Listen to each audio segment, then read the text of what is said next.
My dear students, this is doctor Akanksha Agarwal, आपकी गुरुमा। सबसे जरूरी किसी भी प्रिपरेशन में होता है जीवन के अंदर टाइम का मैनेजमेंट करना। People often complain about lack of time. लोग अक्सर समय की कमी की बात करते हैं, उसकी शिकायत करते हैं, जबकि ईश्वर ने, नेचर ने पूरी दुनिया को 24 घंटे दिए, ना 1 मिनट कम ना 1 मिनट ज्यादा। यानी प्रॉब्लम समय की कमी में नहीं, समय की बर्बादी में होती है। ये बात तो हमने बहुत बार सुनी है कि टाइम मैनेज करिए, टाइम मैनेजमेंट करिए, पर आखिर कैसे टाइम मैनेज करें? हम थोड़ी ना अपना टाइम बर्बाद करना चाहते हैं, हमारा टाइम तो बर्बाद हो जाता है। आइए आज हम वैज्ञानिक तरीका सीखते हैं, साइंटिफिक मैनेजमेंट सीखते हैं टाइम को मैनेज करने के लिए। सबसे पहला आयाम इसके अंदर होगा गोल सेटिंग, यानी हमें अगले दिन का गोल आज रात को ही तय करना होगा। इसमें हम बनाएंगे अपनी MCD लिस्ट। MCD का मतलब है dear students, must do, can do and don't do activities की एक लिस्ट, MCD लिस्ट। ये सब कुछ करने से होगा, सिर्फ सुनने से नहीं, इसे आपको फॉलो करना होगा। आप इसे 1 हफ्ता फॉलो करके देखिए, आप देखिएगा अपने आप आपका सिस्टम जब उसके रिजल्ट्स देखेगा, उसके फल देखेगा, उसकी मिठास देखेगा, तो अपने आप एक्सेप्ट करेगा। यानी अगर मान लीजिए कि कल सैटरडे है, आज फ्राइडे रात है, तो मैं सोने के पहले अपनी गोल सेटिंग कर लूंगी, यानी कल की क्या क्या एक्टिविटीज है जो मुझे करनी ही करनी है, चाहे दुनिया इधर की उधर हो जाए, उन्हें मैं लिख लूंगी 1 2 3 4। नंबर 2, क्या है जो मैं कर सकती हूं अगर मुझे टाइम अच्छे से मिल गया, और क्या है जो मुझे बिल्कुल नहीं करना। जैसे मैं रोज 1 घंटा इंस्टा यूज करती हूं, तो मुझे कल 1 घंटा नहीं करना, आधा घंटा करना है, ये मेरी डोंट डू हो गई। कैन डू, जैसे मान लीजिए कोई एक वीडियो है जो मैंने सोचा है मुझे स्टूडेंट्स के लिए रिकॉर्ड करना है, पर अभी वो बहुत जरूरी नहीं है, बिकॉज वो अभी परसों नरसों काम आएगा, तो मैं कर सकती हूं अगर मुझे टाइम मिला। बट कोई एक वीडियो है जो मैं चाहती हूं कि स्टूडेंट को कल ही मिले, उनका कल कोई एग्जाम है, उसके लिए मुझे कुछ देना है, तो वो मस्ट डू हो गया। तो करना ही करना है, कर सकते हैं या नहीं करना है, ये लिस्ट बना ली।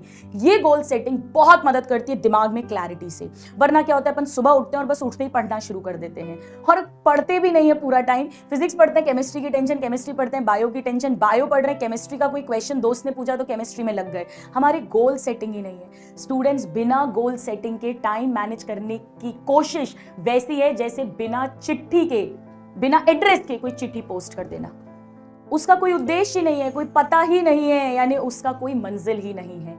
तो हमने अपनी मंजिल तय कर ली है, अब उस मंजिल पर हम जाएंगे कैसे? स्टेप नंबर 2, हमें करनी है टाइम ब्लॉकिंग, यानी जो भी हमारी must do and then can do activities हैं, उनके लिए हम टाइम ब्लॉक करेंगे। टाइम ब्लॉकिंग मैंने सीखी थी इलॉन मस्क के एग्जांपल से। इलॉन मस्क ने अपने पूरे दिन को 5-5 मिनट के टाइम में ब्लॉक कर दिया है। जी हाँ स्टूडेंट, उनकी कोई भी मीटिंग 5 मिनट से ज्यादा की नहीं होती है। उन्होंने अपने एम्प्लॉइज को बोल रखा है, इतना अच्छे से होमवर्क करके आओ कि 5 मिनट में मुझे पूरी बात बता दो, 3 मिनट में बात बता दो, 2 मिनट में फैसला कर देंगे। हम उतने एफिशिएंट तो अभी नहीं हो पाएंगे, बट हम अपने टाइम ब्लॉक्स करेंगे। फिजिक्स मुझे 1 घंटा पढ़ना है, बॉटनी मुझे 2 घंटे पढ़नी है, तो मैं 2 ही घंटे पढ़ूंगी। ऐसा नहीं मुझे मजे आ रहे तो मैं 4 घंटे पढ़ लिया। ये प्रैक्टिकल जो गोल सेटिंग करी है, उसके लिए मुझे टाइम ब्लॉकिंग बहुत जरूरी है। हाँ, फिर मेरे पास एक्स्ट्रा टाइम बचेगा तो मैं एक्स्ट्रा कर सकता हूं, पर इतना तो मुझे इतने टाइम में करना ही करना है। ये बहुत इंपॉर्टेंट है। इस समय आपको नेगेटिव विचार आ सकते हैं, आप डिप्रेशन आ सकता है, आप एंग्जाइटी आ सकती है, डर आ सकते हैं। उनको बोलना कि देख भाई, तुझसे मैं शाम को मिलूंगा 5 बजे के बाद, तेरा टाइम तब आएगा, अभी तो मुझे फिजिक्स का एक क्वेश्चन सॉल्व करना है क्योंकि मैंने इसके लिए टाइम ब्लॉक करा है। आप ऐसा करके तो देखिए, धीरे धीरे आपके विचार कम हो जाएंगे। सो सेकेंड, गोल सेटिंग के बाद time blocking. Now number 3, identify the most productive time in a day for you.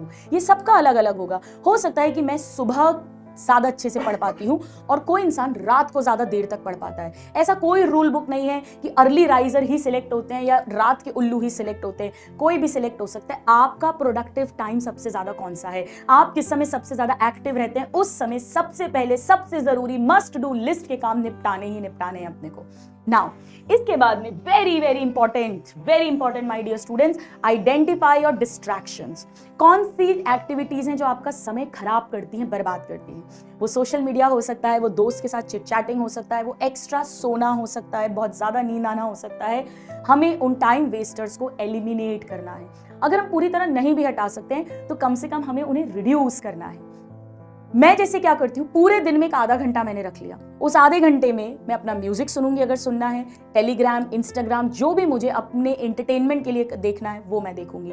पर वो आधा घंटा ही होना चाहिए, वो ऐसा नहीं कि अपन रील्स यू करते जाएं। सो हमें लिखना है, हमारे क्या क्या डिस्ट्रैक्टर्स हैं। जब हम कोई चीज़ लिखते हैं तो हमारे कॉन्शियस माइंड में वो घुस जाती है और हमारा माइंड जल्दी रिएक्ट करता है उनके खिलाफ। तो आइडेंटिफाई करें डिस्ट्रैक्शंस को, एलिमिनेट करें, एलिमिनेट ना हो तो कम से कम रिड्यूस करें। और अगर आपने गोल सेटिंग और टाइम ब्लॉकिंग कर रखी है ना, तो ये अपने आप धीरे धीरे होने लग जाएगा। Now last but not the least, target का रिव्यू करना। मैंने फ्राइडे को गोल सेटिंग की, टाइम ब्लॉकिंग डिसाइड कर ली और सैटरडे को मैंने सब कुछ अच्छे से करा। अब मैं सैटरडे को सोने के पहले टारगेट का रिव्यू करूंगी, मेरी MCD list, must do, can do, don't do को दोबारा से चेक करूंगी और उसमें टिक लगाऊंगी कि मैं कितना कर पाई हूं। हो सकता है किसी दिन मैं 100% करूं, पर ज्यादातर 100% तो किसी का नहीं होता, 90%, 80%, 70%। किसी दिन हो सकता है कि मैं भी लड़खड़ा जाऊं और 50% ही कर पाऊं, 40% कर पाऊं। तो क्या हुआ, अगर हमने अच्छा करा तो हम अपने आप को शाबाशी देंगे, हम और मोटिवेट होंगे कि हम कर सकते हैं। और अगर थोड़ा कमी भी हुई तो कम से कम गिल्ट आएगा, कम से कम थोड़ा कोसेंगे खुद को, तो वो कोसना भी सब अंदर जाएगा ताकि अगले दिन हम बेहतर परफॉर्म कर सकें। So my dear students, my future doctors, time management तो बहुत जरूरी है। समय रेत की तरह है जो हाथ से फिसलता जाएगा और गया हुआ समय, बीता हुआ समय दोबारा नहीं आता। ये सत्य वचन है। ये जिस दिन जीवन में इसका नेगेटिव इफेक्ट आता है ना, उस दिन समझ आता है कि काश मैंने वो समय अच्छे से यूज किया होता। मैं नहीं चाहती मेरा कोई भी स्टूडेंट जिंदगी में वो काश बोले।